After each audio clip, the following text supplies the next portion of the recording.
Alain-Claude Billy-Binzé, bonjour. Bonjour. Sur les 3 îlots disputés entre le Gabon et la Guinée équatoriale, la Cour de La Haye vient de donner raison à la Guinée équatoriale. Quelle est votre réaction ? Vous savez, c'est une catastrophe, c'est une grosse déception. C'est un peu comme si on se retrouvait amputé d'un membre. Le Gabon a toujours revendiqué sa souveraineté sur ces îles et nous avons toujours tout fait en tant que nation pour demeurer unis sur ce sujet et nous allons continuer à être unis dessus pour comprendre ce qui s'est passé. Alors la Guinée équatoriale présentait un traité de 1900 et le Gabon produisait, lui, un traité ultérieur signé en 1974, appelé la Convention de Bata. Mais la Cour a estimé que ce dernier document n'est pas un traité faisant droit et ne constitue pas un titre juridique.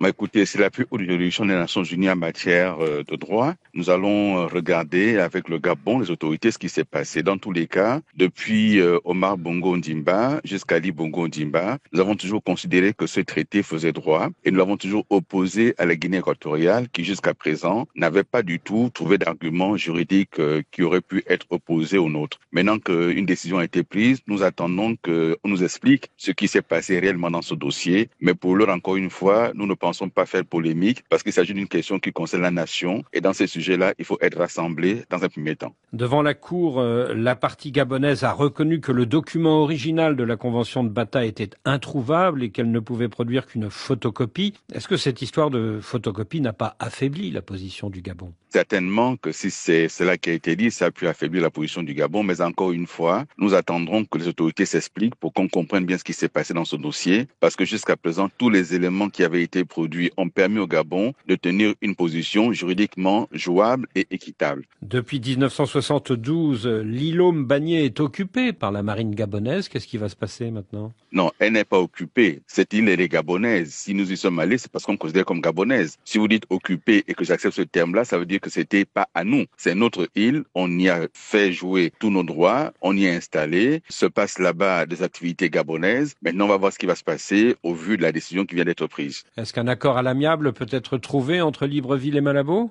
Écoutez, nous ne sommes pas des États qui, dans ce dossier, avaient privilégié la confrontation. Je crois que le sujet d'une discussion est toujours ouvert et on verra ce qui va se passer. Pour l'heure, nous attendons de savoir qu'est-ce que les autorités gabonaises ont à nous dire sur ce dossier pour savoir dans quel sens on va aller et dans quel sens ce sera fait. Alain-Claude Billy-Binzé, l'exfiltration de la famille Bongo vers l'Angola, c'était dans la nuit de jeudi à vendredi dernier. Vous en pensez quoi ? Ce que je pense de ce dossier depuis le début, c'est que le pouvoir actuel, il a fonctionné sur la dissimulation, sur la manipulation, et ça se termine comme ça s'est vu aujourd'hui, à savoir l'opacité totale. Rien n'a été dit du contenu du dossier, rien n'a été dit des montants qui sont supposés avoir été détournés, rien n'a été dit des complicités éventuelles, et donc c'est un dossier qui dès le départ a été très politisé, et ça se termine dans la confusion totale, avec une absence par les autorités gabonaises d'une communication, et n'assument pas ce qui s'est passé dans ce dossier. Alors vous parlez de dissimulation. Quand le député de transition Geoffroy Fumboula s'exclame « Ce transfert est une honte car c'est le prix à payer pour la réintégration du Gabon dans l'Union africaine », vous êtes d'accord ou pas ? Je ne sais pas de quoi il parle, je ne sais pas sur quoi il fonde son argumentaire. Ce que je sais, moi, c'est que les questions de droit doivent être les mêmes pour tous. Et dès le départ, j'ai indiqué 2 choses. Soit Monsieur Noureddine Bongo Valentin et Madame Sylvia Bongo et tous les autres qui sont concernés par ce dossier sont coupables, auquel cas il faut les juger s'il y a des éléments dans le dossier. S'il n'y a pas d'éléments dans le dossier, qu'on les libère, parce que ce dossier manifestement est vide. Alors pour la libération de la famille Bongo, le président de la Commission de l'Union africaine, le Djiboutien Mahamoud Ali Youssouf, s'est exprimé publiquement. Mais est-ce qu'il n'y a pas eu plusieurs chefs d'État africains qui ont plaidé aussi en leur faveur ? De ce que nous savons, c'est qu'il y a eu plusieurs interventions de chefs d'État africains, mais ça, dès le lendemain du coup d'État. Et le pouvoir gabonais a toujours opposé la nécessité de respecter la justice, de laisser aller la justice jusqu'au bout. Mais on ne sait pas ce qui s'est passé entre-temps. On parle de haute trahison. S'il y a haute trahison, comment peut-on laisser partir ? Ça veut dire qu'il n'y avait rien dans le dossier. Mais à votre avis, pourquoi ces libérations ? À cause de ces pressions internationales ? Si on regarde bien ce dossier, je crois que les autorités gabonaises avaient même intérêt à ce qu'il n'y ait pas procès, contrairement à ce qui a été dit. Parce que s'il y avait eu procès, ces autorités n'auraient pas pu tenir par rapport aux révélations qui auraient pu être faites. D'une certaine manière, on leur a sauvé la mise en laissant partir Sylvia Bongo et Noureddine. Alors vous dites qu'il n'y aura pas procès, mais le procureur général de Libreville a dit le contraire vendredi dernier. Il a dit que malgré ce transfert, la procédure continuait et qu'il y aurait procès.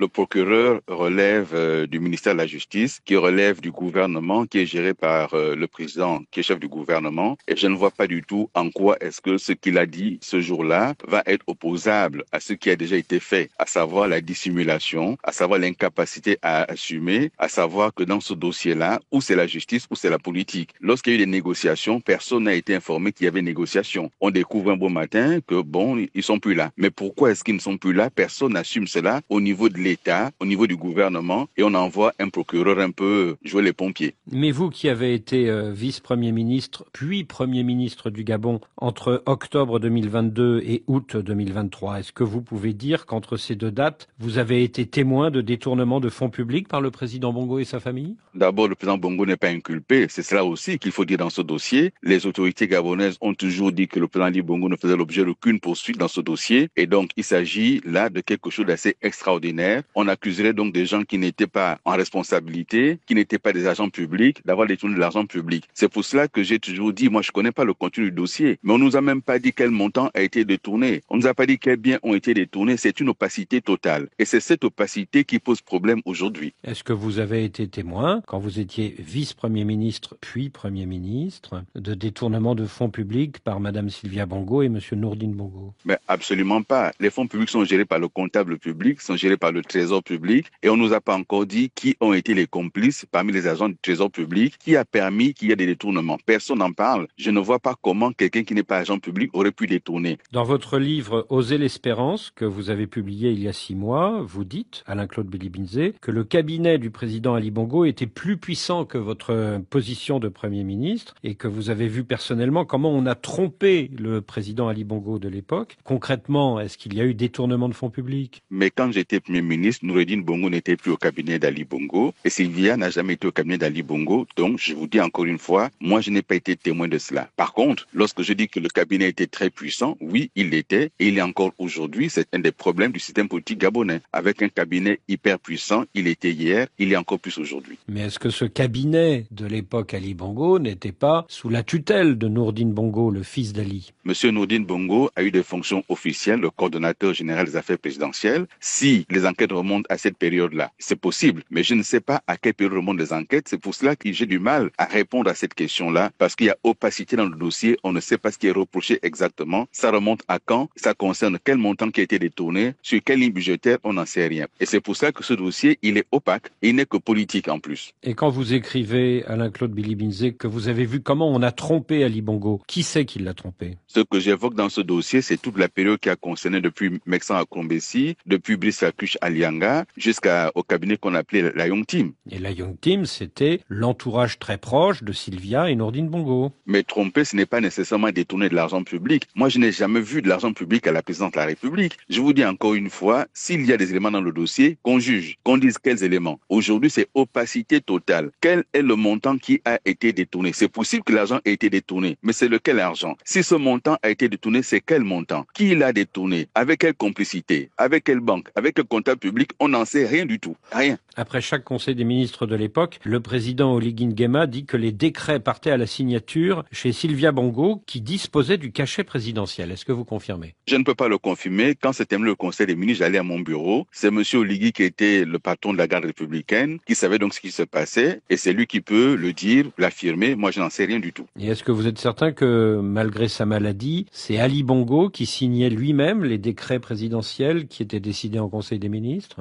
Mais moi, j'ai vu Ali Bongo signer les décrets. J'ai vu signer également des traités internationaux. En ce qui concerne les autres éléments, je n'en sais strictement rien. Et chacun des membres du cabinet qui était là devrait pouvoir répondre devant la justice. C'est pour cela que j'ai demandé qu'il y ait cette commission vérité, justice et réconciliation, que nous sachions ce qui s'est passé au Gabon à partir d'octobre 2018. Pourquoi on refuse cette commission? Pourquoi ils ne veulent pas en parler? Pourquoi est-ce qu'on essaye de tout noyer dans un faux procès qui n'aura pas lieu? Alors après le transfert de la famille Bongo, un des avocats français de cette famille, François Imray, Arrêt a déclaré que pendant leurs 20 mois de détention, Sylvia et Nourdine ont été dépossédés de leurs biens à l'occasion de séances de torture. Est-ce que cela vous paraît crédible? En tout cas, on n'a pas entendu les autorités gabonaises dire le contraire. C'est une accusation très grave de la part de quelqu'un qui a été ambassadeur de France, qui est avocat au barreau de Paris, qui est spécialisé dans la question des droits de l'homme. Il doit savoir de quoi il parle. Il a vu ses clients, moi je les ai pas vus, et donc s'il l'affirme, c'est qu'il a des éléments pour l'affirmer. Il faut maintenant que les autorités gabonaises s'expliquent. Est-ce que vous pensez que Sylvia et Nourdine Bongo ont été fortement incitées à révéler leur numéro de compte bancaire et à accepter le transfert de leur fortune aux nouvelles autorités gabonaises? Moi, ce que je pense importe peu. Les faits ils sont là. Les avocats de Sylvia Nourdine ont affirmé cela publiquement et il n'y a eu aucun démenti des autorités gabonaises. Ce qu'on attend aujourd'hui, c'est que dans ce dossier-là, que le gouvernement s'explique parce que les accusations sont très graves. C'est très grave comme accusation de torture, d'extorsion. C'est très grave. Mais après tout, Alain-Claude Willy Binzé, si des gens qui ont détourné de l'argent public rendent cet argent et acceptent des transferts de fonds au bénéfice de l'État gabonais, est-ce que ce n'est pas une bonne nouvelle au final pour la population gabonaise? Il faut qu'il y ait la transparence. Si l'argent a été détourné et rendu au pouvoir gabonais, il a été rendu à qui? Quel montant? Transféré sur quel compte? À usage de qui? Il faut qu'il y ait la transparence dessus. Or, sur ce dossier-là, ce qui marque les esprits, c'est l'opacité. Si l'argent a été détourné et retrouvé, qu'on dise quel montant, il a été retrouvé où et il est transféré à qui, quand, comment, de manière transparente. Alors d'après vous, pour la famille Bongo, est-ce que l'Angola est un pays de destination ou un simple pays de transit? Je ne les ai pas vus, je ne peux pas répondre à leur place, mais dans tous les cas, ils choisiront où aller. Moi, je n'en sais rien. Et encore une fois, voyez-vous, dans ce dossier, c'est le procureur qui est venu s'expliquer devant les médias. Mais est-ce que c'est le procureur qui a autorisé qu'un avion angolais entre dans l'espace aérien gabonais, atterrisse et reparte avec des passagers? Le pouvoir gabonais l'a autorisé, mais il ne l'assume pas. Le pouvoir gabonais a engagé des négociations qu'il n'assume pas. Quels sont les termes de ces négociations? Personne n'en sait rien. Et c'est un vrai sujet de démocratie, de transparence et de respect des populations. Aujourd'hui, beaucoup de populations se sentent flouées, trahies. Est-ce que vous avez parlé à la famille Bongo depuis qu'elle a quitté le Gabon? Non, non, pas du tout. Est-ce que ce souci de transparence que vous avez pour toute cette procédure, ce n'est pas lié au fait que vous êtes proche de la famille Bongo et est-ce que vous ne craignez pas que cela vous fasse du tort dans l'opinion gabonaise? Je ne demande pas de transparence uniquement pour la famille Bongo. Je demande la transparence dans la gestion des dossiers de l'État. J'ai été en campagne électorale et j'ai indiqué que l'État de droit, c'est la protection des libertés. J'ai dit que l'État de droit, c'est le respect de la loi. Je dis que lorsqu'il y a un procès concernant les deniers publics, cela concerne l'opinion publique qui doit savoir ce qui s'est passé. Après, d'avoir fabriqué, on va dire ça comment, aux yeux de l'opinion, des boucs émissaires, dont moi-même, je trouve que c'est malheureux de la part d'un pouvoir. Il faut la transparence, il faut l'équité. Depuis quelques jours, le nouveau gouvernement est en place avec des objectifs ambitieux, notamment la fin des délestages d'ici 2 ans et une croissance annuelle proche des 10%. Est-ce que vous lui dites bonne chance? Oui, je lui dis bonne chance parce que c'est le Gabon. Je dis que c'est très bien, on attend de voir. Mais vous avez l'air sceptique.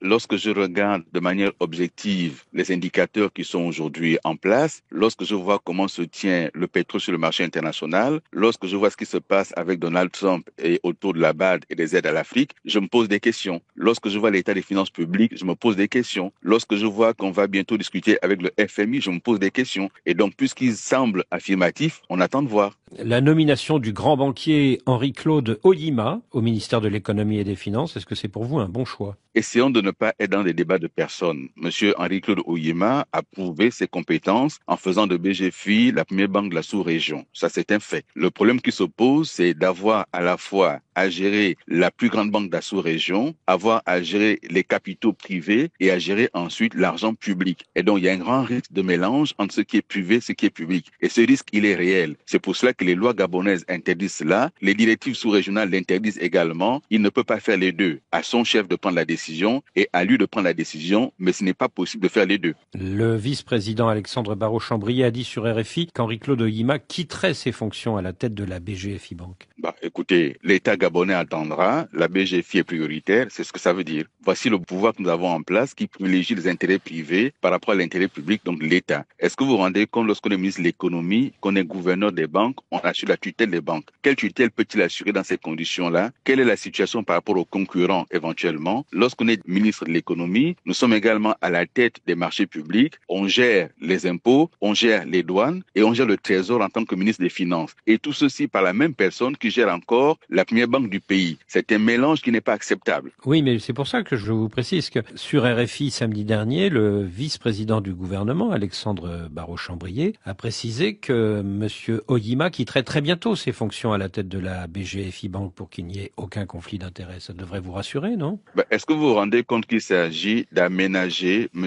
Henri-Claude Oyema et quitterait quand il aura fini de faire atterrir, comme il lui-même l'a dit, son avion BGFI. Et donc l'État gabonais n'est pas prioritaire dans ce dossier. Que fait l'État gabonais? Et pendant ce temps, qu'est-ce qu'on fait? Les décisions qu'il prend au quotidien engagent qui? Il y a un vrai problème de transparence, un vrai problème de mélange de genres. Et M. Barraud-Chambrier a dit ce qu'il a dit. Ça l'engage. L'État gabonais aujourd'hui est à genoux face à des intérêts privés. Alain-Claude Bilibinzé, Monsieur le Premier ministre, merci. Merci.